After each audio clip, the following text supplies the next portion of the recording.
Hi, hello. Welcome to another episode of Isaiah's Newsstand. It's your host, Isaiah Edwards. That's my name. Don't wear it out. Coming at you for the third time this week. Well, I guess maybe not this week if you count Sunday as a new week. I mean, that's fair. That's valid. But yeah, three times. I'm gonna call it hat trick. We did it. We're here. Um, let's see. You haven't missed much. I didn't eat anything cool. Didn't do anything cool. I just been hanging out like a slug or something. But I got some news. So here we go. Starting off with an NPR article. 16s have been arrested in a shooting that killed one outside an Iowa school. So this took place in like a school in Des Moines. Um, Essentially, it was a lot deeper than I even thought. But a 15-year-old boy was shot and killed, and then two other girls were seriously wounded. Like I said in the title, it turns out that there were shots fired from several shooters in multiple vehicles. And the age range for those arrested was 14 to 17. So there's no details really in terms of the motivations or anything like that, but definitely like a very crazy just situation. I mean, I feel like usually what I've seen from school shooters is usually like one, two people. It's usually inside the school or like on the school grounds, but like it's not like a drive-by situation like it was described here.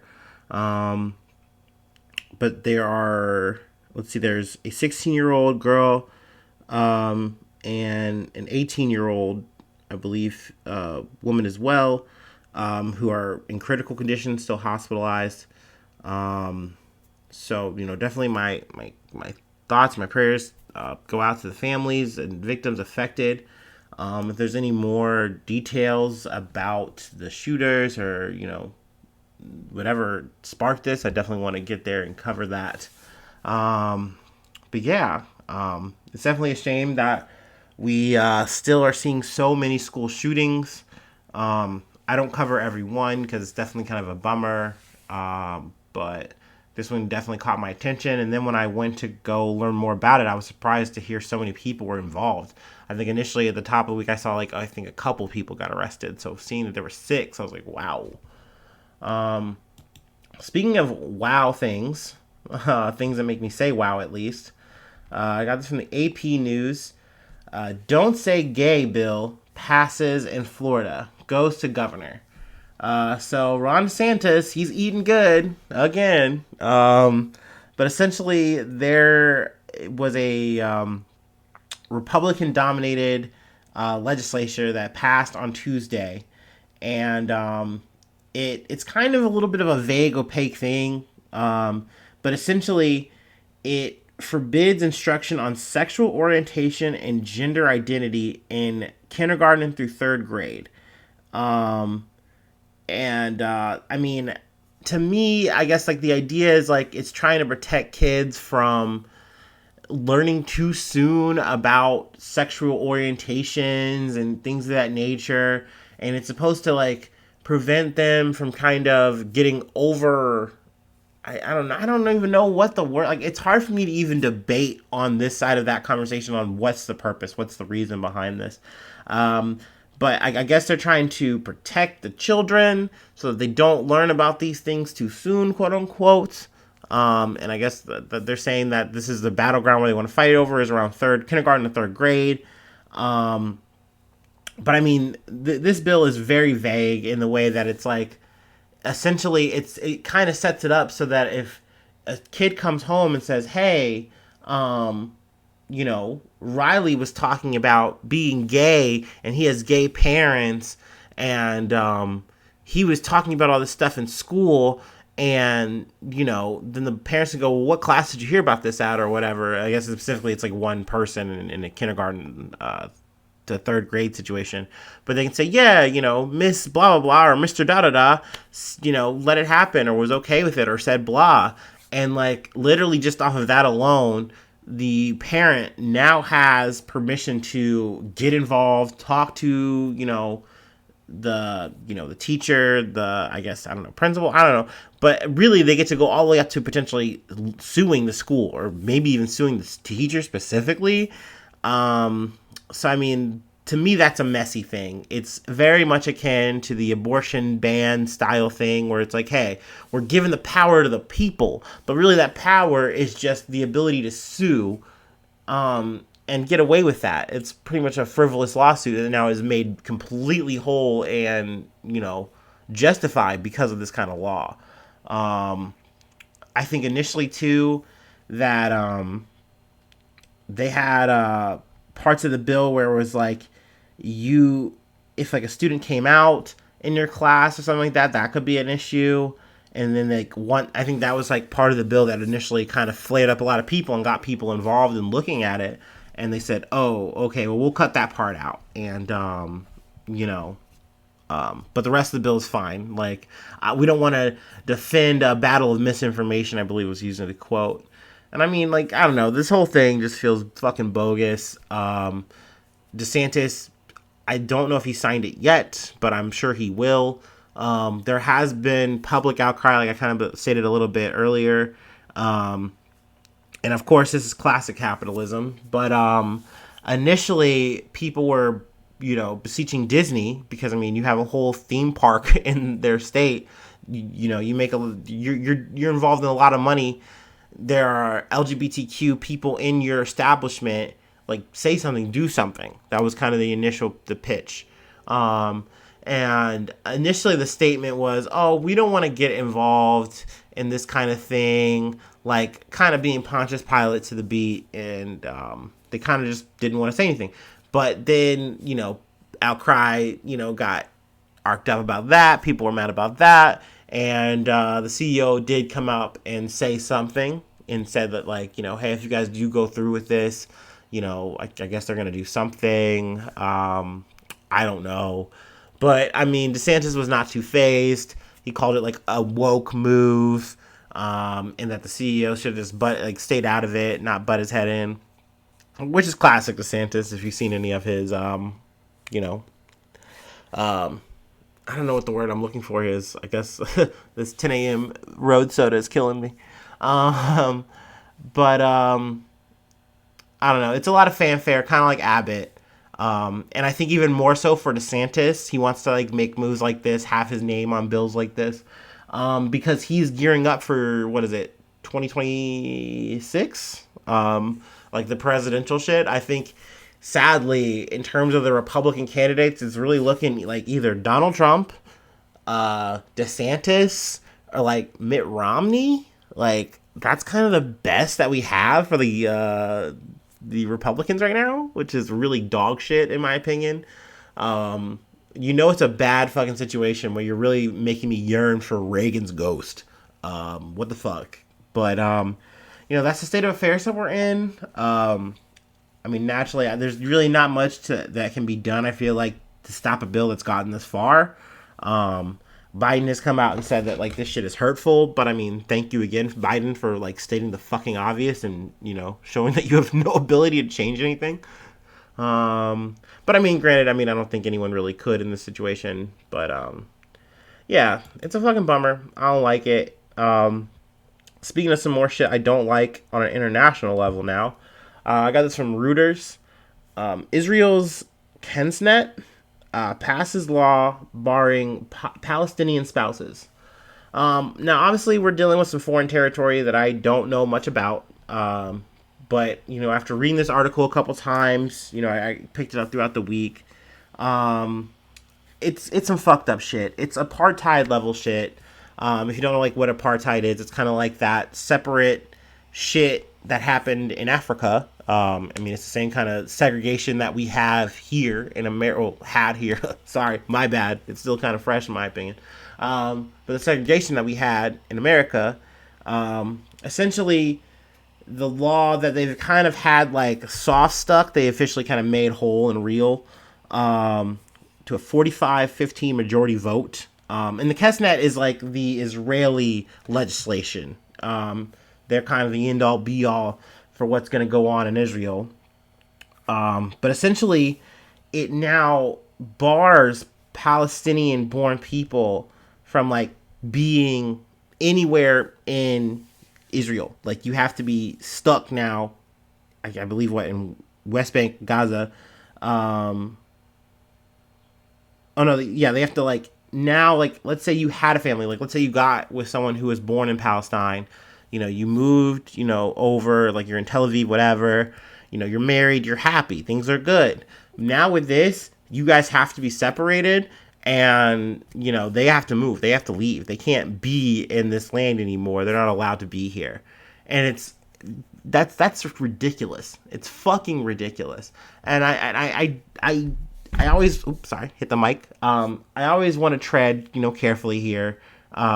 Naturally, like these are things that I do know nothing about. I'm very ignorant, but at the same time, I hate seeing a situation where clearly, people are being exploited, their land being taken away from them, they're being oppressed, and the other people are an oppressed people. So when you talk about them, the next thing you know, it's like, hey, that's anti-Semitic. You can't say that. Or hey, like, don't talk about that. You're being like racist. And it's like, no, you guys are being the racist people in this situation. You are oppressing people. And I hate it too, because these are people that we have handshake deals with. Like as Americans, like we support everything that they do, like gladly, willingly, like without any pause. The most pause I've seen us have was like last year when we got to see all that shit live in color. And even then we didn't really do anything. We just kind of batted an eyelash and said, oh, that's kind of fucked up. But like we still funded the Iron Dome, which is like literally just more or less just blowing up these people's spot every day. And we don't talk about it. We talk about it maybe once every few years, call it a conflict, and we move on. But I mean, this is the kind of shit that people go, wow. And not to mention, they're doing this while also accepting Ukrainian refugees. So they're saying, hey, the people in our own backyard, the people that we live right next to, we took their land and then made them our neighbors. We're kicking them out, and we're also taking in some more people. And it's ugly. That's ugly shit to me. It always will be. So, like I said, I really know I don't have any right to speak on it. If you want to yell at me, say I'm an asshole for that, okay, totally. But I definitely did not see too much coverage on this, and I told myself that I definitely, when I see these kind of things, and I feel like if I have a road to talk about it, I'm going to. So that's where we are. That's where we're at.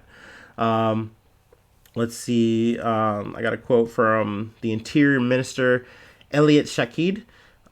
He said, "Today, God willing, Israel's defensive shield will be significantly strengthened," he told the Knesset hours before the vote. So essentially, that's kind of the veneer, the patriotism, the nationalism that they're cloaking this under. It's like, hey, this is for us to make us stronger. And it's like, you're kicking out your own people. Like, just because the Arabs are a minority here, like, that doesn't mean that there are less people here. That doesn't mean that they don't count as much. And I think it's fucked up that it's being treated as such. But yeah, just want to get that out there, put that on the airwaves. Got a little bit of some zany bullshit here. I got this from the Ink. USA Today also had an article, but it was being funky with me. You know I got beef with USA Today now. They're on my shit list. NYT, USA Today, come on now. What's up? Thought we were for the people. What's going on? What's with these paywalls, these extra signings? I ain't with that shit. I ain't jiggy with that shit at all. Okay? So, just want to get that out there. Want to get that off my chest. And let me hit this smoke break real quick.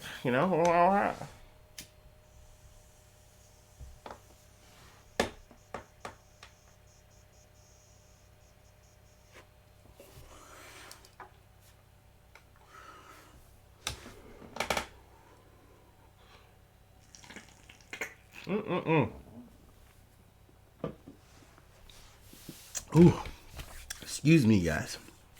Thanks for being patient. Let's see. Got this, like I said, from the Ink. It's about Hertz. Definitely made me think twice about doing any rental cars, period. But like specifically from Hertz. I'm definitely not trying to fuck with them. But Hertz files 3,365 stolen car reports every year on customers who rented its cars. pretty much they were trying to hold information on how many car theft reports that they issue every year, because Hertz has been under hot water for pretty much overdoing it. And like what I mean by that is essentially, let's say you have a rental car and then you're like, okay, la da da da da, I have this rental car for a week, or that's the set arrangement that I have with them. Okay, well, let's say I need this car for a little bit longer. Let me call them and issue an extension that you are on the hook for paying for, and you will pay for. So you call them up, you hit them up, and then, oh, hey, I need the extension. They go, oh, okay, that's fine. They give it to you. Awesome. You think everything's great. Everything's hunky-dory. Like I said, you paid for the extension now. The car's back, and you go on your merry way. Now, let's say now you go try to get a new job. This is later in the future, several years later. You get a background check, and they tell you, sorry, we can't hire you because there is a warrant out for your arrest for a stolen vehicle. And I'm sure you're immediately thinking after you hear that, what stolen vehicle do you mean, sir or ma'am? I haven't stolen a vehicle. And you go and you think and you think and you think, what could be the issue? And it turns out it was over the Hertz car that you had an extended agreement with and that you paid for. And this is something that's happened to multiple people. So that is an actual story that happened to a woman. She's one of the people involved in this lawsuit. Excuse me. And I've just heard just varying shades of that kind of shit.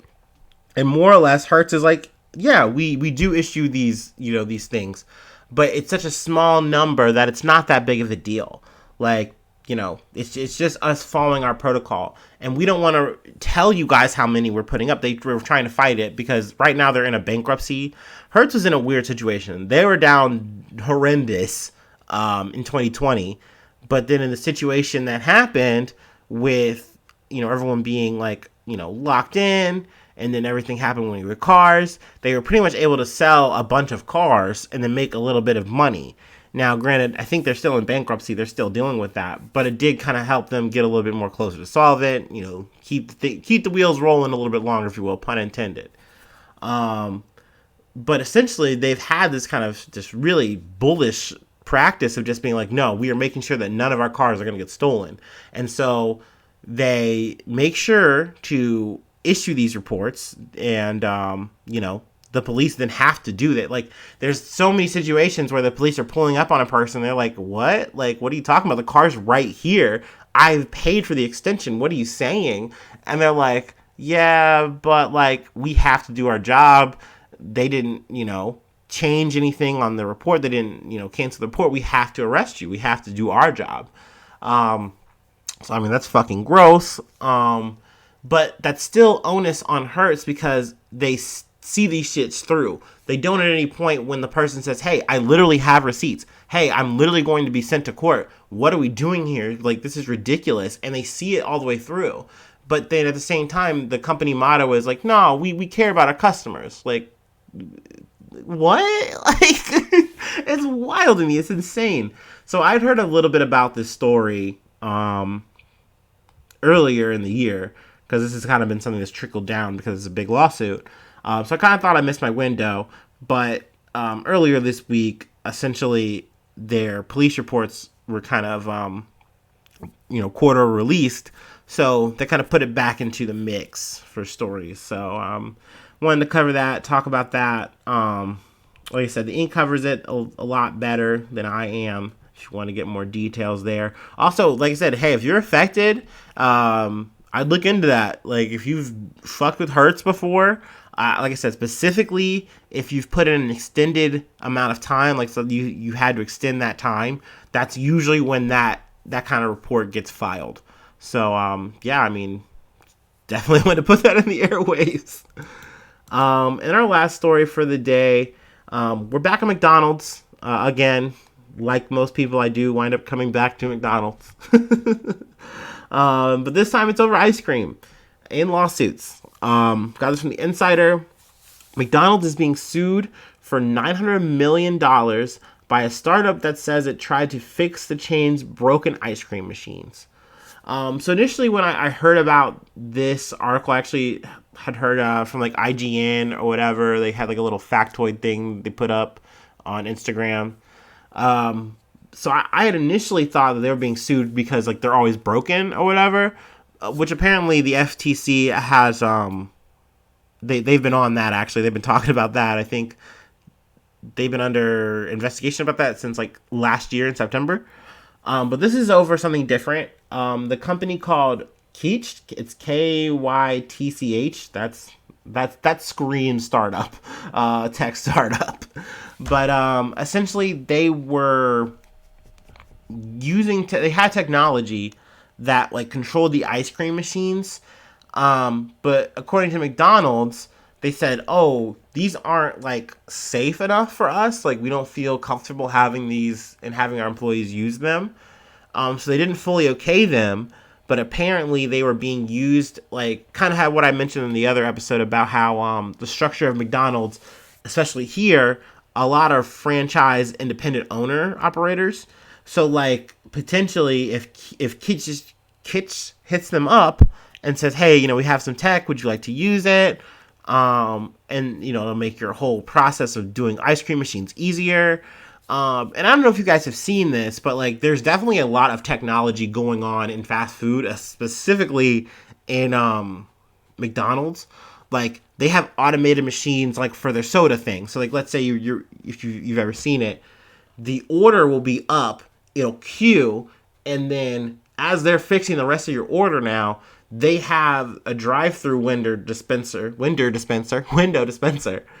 it'll, put that smooth, scientifically perfected, Miracle Made Coca-Cola just right into the drink, and they don't have to really handle it. They just I think they just put the lid on it. The machine I even put the lid on. I haven't been that nosy.